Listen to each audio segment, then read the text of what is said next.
Memorial Day speech, May 23rd, 2026. I am an American fighting man. I serve the forces which guard my country and our way of life. I am prepared to give my life in their defense.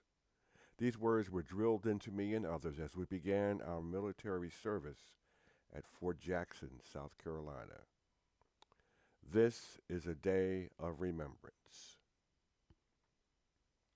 There is nothing wrong with putting a little joy in the day because hundreds of thousands of soldiers died so that we could have happy moments. Our Declaration of Independence emphasizes that happiness is one of those essential human rights that governments are created to protect. Today we honor those who said, "Send me," but never returned home. How many of you Army and Marine veterans remember low crawling under barbed wire while tracer bullets were fired a few inches over your head? We all learned to keep our butts and our heads down. We had to overcome fear. Panicking could be fatal.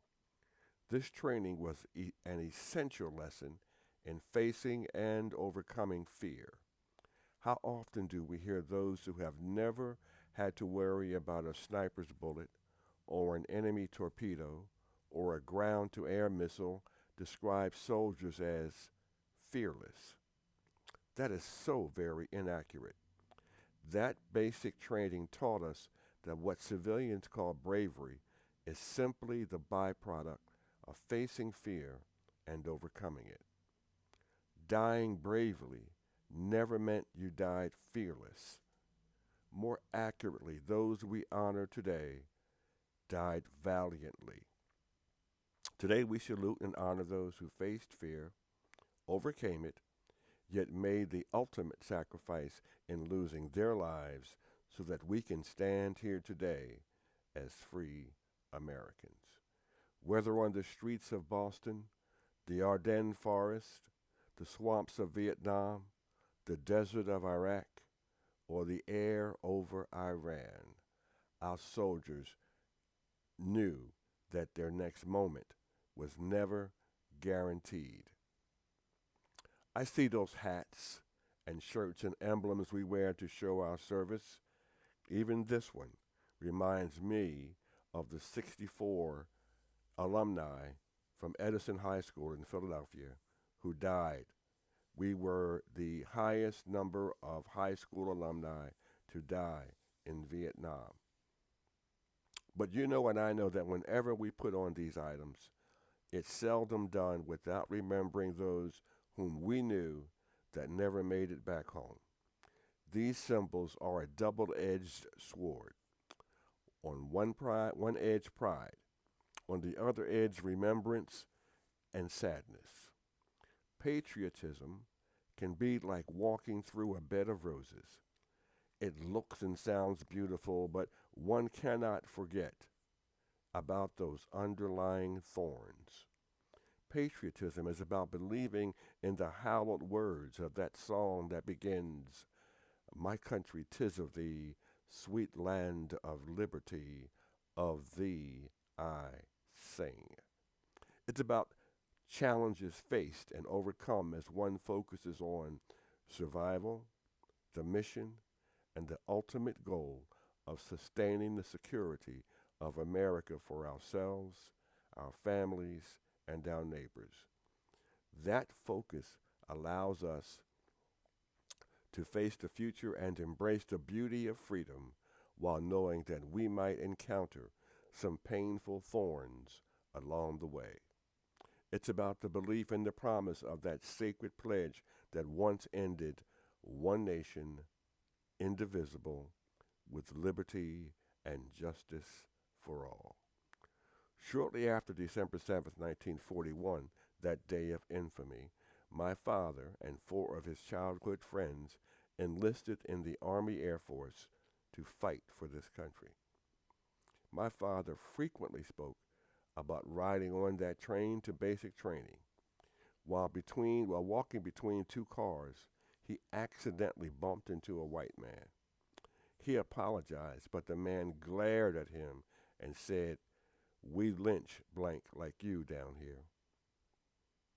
Those words haunted my father for his entire life. It was a thorn. But let's move past that.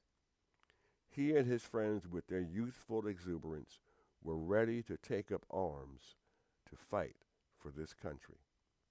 In short order, they learned that men of their race were prohibited from going into combat. That was another thorn. He was trained as a projectionist, and he showed training films for the majority of his career. But he never lost the pride in his uniform, the pride in his country. He never forgot the Rose Garden.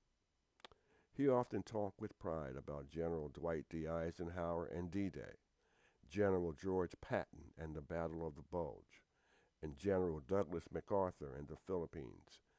When General Eisenhower entered the race for president of the United States, everyone in our family wore "I like Ike" buttons. We cared little about the thorns. We were enjoying the fruits of the garden. Ladies and gentlemen, when you have endured the thorns of men like my father, you might have a better understanding of how true patriotism looks. We loved this country because our parents, despite the thorns, still held a love for this country. Love can be contagious. For some reason, on April 19th, 1951, my father did not have to go to work. It was the day that General Douglas MacArthur made his "Old Soldiers Never Die, They Just Fade Away" speech to Congress. My father demanded that we sit together in our tiny living room and listen to this speech in silence. At the end of the speech, my father, who while en route to serve his country in war was called a most horrible name and had his life threatened, who despite his desire to join Americans on the battlefield to preserve our freedoms, was told that his race made him ineligible, joyfully stood and clapped. I was just 6 years old, but I think I clapped too. He endured the thorns and still appreciated the Rose Garden. That Rose Garden is America. That was the first time I felt proud to be an American. In 1954, President Eisenhower added "under God" to our Pledge of Allegiance. Let's remember, in those days it was fitting to read the Bible before the beginning of class in school, so adding "under God" seemed fitting and proper. As the Vietnam War was slowly beginning to escalate, most of my friends and I enlisted in the Army, Navy, and Marines. We continued to have the same zeal to serve as did our fathers.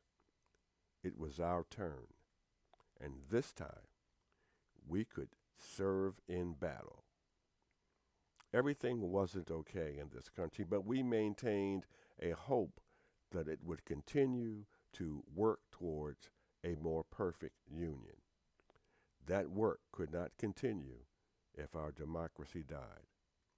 We had to be just as our fathers, willing to serve and willing to believe in this country. We could endure the journey through thorns in order to preserve the garden and its fruit, equality. Nearly 200 years earlier, Thomas Paine said, "These are the times that try men's souls. The summer soldier and the sunshine patriot will in this crisis shrink from the service of their country, but he that stands by it now deserves the love and thanks of man and woman." This is why we set aside a day called Memorial Day, to remember those who place duty, honor, and country above their politics, personal concerns, and personal safety. Both they and we understand that when it comes to the preservation of our democracy, we must stand together, for if divided, we shall surely fall. We must walk through a few thorns to preserve that which we hold dear, our beautiful garden called the United States of America. Now again, we find ourselves at war. The legislative doves and hawks debate from the safety of their padded chairs whether to fight or whether to watch, whether to send in the Marines or whether to use the Air Force or guided missiles. But our soldiers never engage in debate. Our soldiers stand ready to serve in whatever capacity they are directed. They are not now and never were sunshine patriots. They were and are dedicated preservers of our way of life in this country. Their shed blood is the ink that signs the guarantee to our right to debate and speak freely, to grow, to prosper, and to eventually embrace each other's humanity and right to life, liberty, and the pursuit of happiness.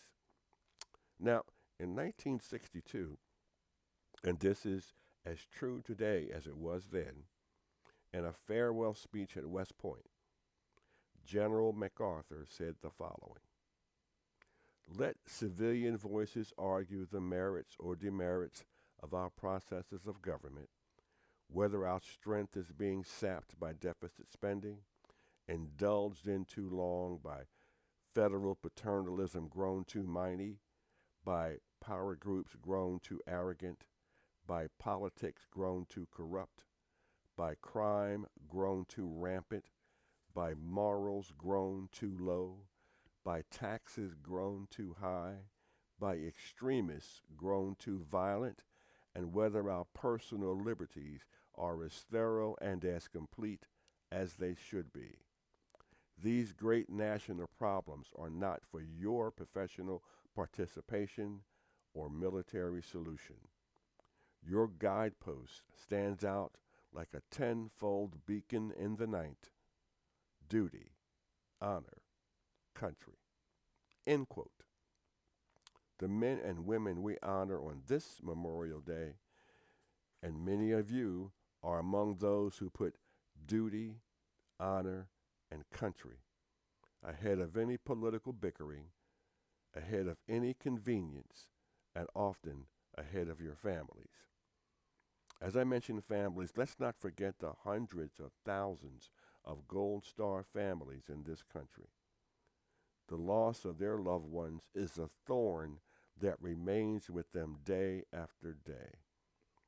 On days such as this, their grief may be revisited, but they should be confident that we stand with them, support them, and honor the sacrifices of their loved ones. The American soldier is a rare breed in this world. Let us pray that he neither dies nor fades away. May we never forget them. May we never forget many of you and the sacrifices you made for our country. May we never forget those who endured the thorns of life and valiant death to preserve the beauty of this rose garden we call the United States of America. May we never lose focus on the goal: one nation, under God, indivisible, with liberty and justice for all.